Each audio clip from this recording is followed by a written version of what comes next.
जैसे जैसे वक्त गुजरता गया ना, बहुत सारे सपने टूटते गए। वाकई में सही सुना आपने, बहुत सारे सपने टूटते गए। लेकिन सिर्फ हौसला ही है जो आपको जिंदा रखता है। बस हौसला बनाए रखा और अपने सफर पे चलती रही। हालांकि मैं आप लोगों से आज कुछ चीजें अपनी शेयर करूंगी जो कि बहुत ज्यादा पर्सनल है, और आप लोगों से उम्मीद भी करूंगी कि आप लोग सुनना पसंद करेंगे और मुझे सपोर्ट भी करेंगे। मैं आप लोगों को बताना चाहूंगी कि आज से कुछ साल पहले, यानी कि 6 से 7 साल पहले, मैं मुंबई रहती थी। तकरीबन 8 साल ही बोला जा सकता है।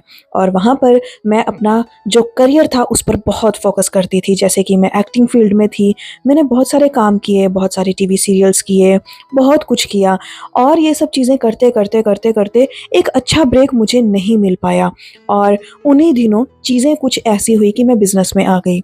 मैंने अपना बुटीक बनाया, मैं आउट ऑफ इंडिया गई, बहुत सारा काम किया और बहुत सारा पैसा भी कमाया। बहुत ही कम उम्र में मैंने अपनी मम्मी को एक घर गिफ्ट कर दिया, जो कि एक बहुत बड़ी बात थी। और मेरी माँ का ये कहना था कि मेरी बेटी ने 100 बेटों जितना एक काम किया है।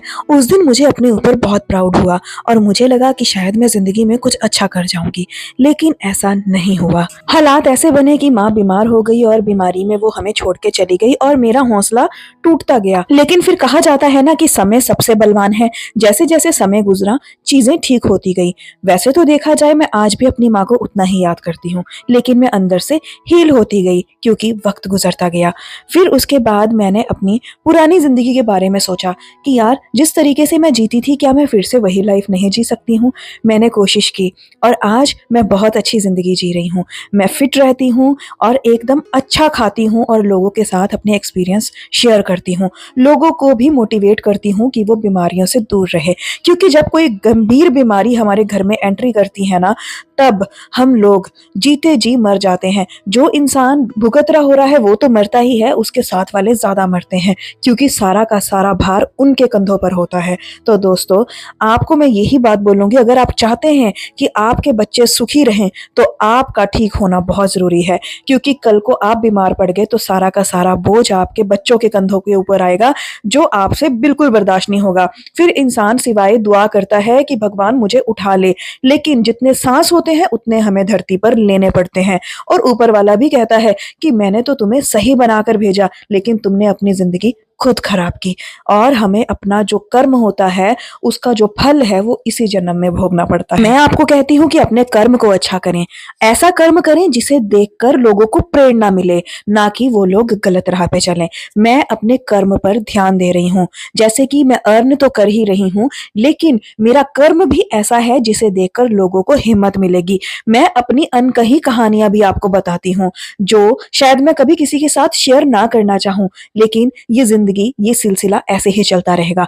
मैं आप लोगों के साथ जब तक जिंदा हूं ऐसी कहानियां शेयर करूंगी अपनी जिंदगी की, जिससे सुनकर आपको हिम्मत मिलेगी। वो कहा जाता है ना, हिम्मत देने वाले दोस्त बहुत कम होते हैं। बस मैं आपके उन्हीं कम दोस्तों में से एक हूँ। मैं चाहती हूँ जब आपकी जुबान पर आयना बाली का नाम आए तो हिम्मत, हौसला और आप में जीने की ताकत आ जाए। मैं आपको सच कहती हूँ एक बात, यकीन माने, लोग अपने कष्ट बताते हैं और लोगों से सिंपैथी लेते हैं, लेकिन मैं आप लोगों को हिम्मत देती हूँ, क्योंकि हम टूटे हुए तो सभी हैं अंदर ही अंदर। और अपने दुख बता के किसी और को ज्यादा क्यों तोड़ना, क्यों किसी को सोच में डाल देना। और लोग आजकल इसी तरीके से कमा रहे हैं, इसी तरीके से काम कर रहे हैं, लेकिन मेरा काम है आपको हौसला देना, हिम्मत देना। सो गाइज, वर्कआउट मेरा अच्छे से हो गया है और मैं जिम से घर आ गई हूँ। और अभी ना मैं आप लोगों को एक बहुत बढ़िया चीज़ बताने वाली हूँ, जो कि खाने वाली चीज़ है। जैसे हम लोग राइस खाते हैं ना, तो हमें भर के प्लेट में नहीं लेना है, थोड़े से राइस लेने हैं हमने। ये 1 कटोरी राइस होगा दीदी, 1 कटोरी होगा ना, 1 टमाटी। हाँ, और देखो मैंने दाल भर के लिए कटोरी, और साथ में थोड़ा सा मैंने छेना लिया है। छेना में प्रोटीन है भरपूर मात्रा में, और थोड़ी सी गोभी की सब्जी है। तो इस तरीके से हमें अपनी थाली रखनी है। दीदी ने थोड़ा मेरे को अचार दे दिया है, क्योंकि थोड़ा टेस्ट के लिए अच्छा होता है, बट अचार हमें रोज़ नहीं खाना चाहिए। मैं खा लेती हूँ क्योंकि मुझे अचार पसंद है, पर वैसे हमें नहीं खाना चाहिए ज़्यादा अचार। और बाकी आप भी चाहें तो अपनी थाली को इस तरीके से रख सकते हैं, क्योंकि ये एकदम हेल्दी थाली है। और इसमें पपीता है ना, पपीता है। पपीता हमारी हेल्थ के लिए, हमारे गट के लिए बहुत ज़्यादा बढ़िया होता है। और मूंग दाल है ना, मूंग दाल जो कि एकदम हेल्दी है। तो आप भी अपनी प्लेट चाहें तो इसी तरीके से सजा सकते हैं। चलो अब मैं लंच कर लेती हूँ पहले, फिर आपसे मुलाकात होगी।